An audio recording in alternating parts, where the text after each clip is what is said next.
Hi, I'm Dr. Elizabeth Yang, here with another meditation.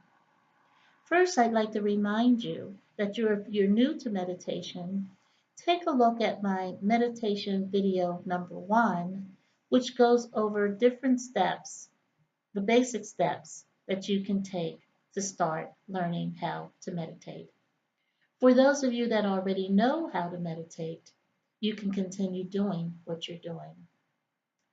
Dissatisfaction. Sometimes we're very dissatisfied with where we find ourselves in our lives. And I want to go over some different steps we can take to investigate or look at that dissatisfaction. First, we need to be aware that actions have consequences.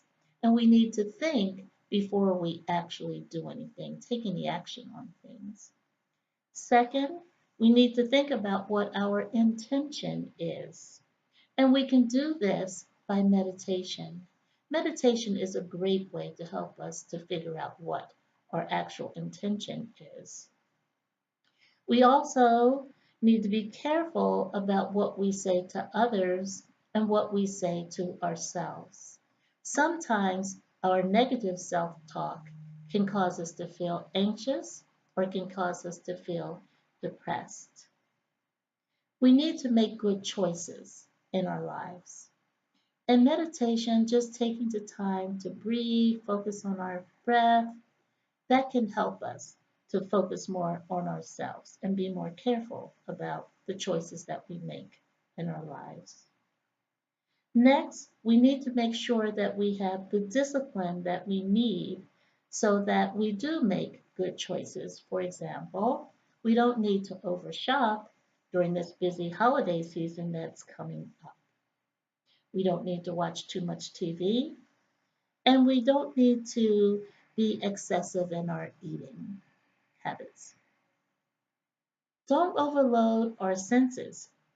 Now, that's a very important one because when we do overload our senses, our emotions can also become overloaded.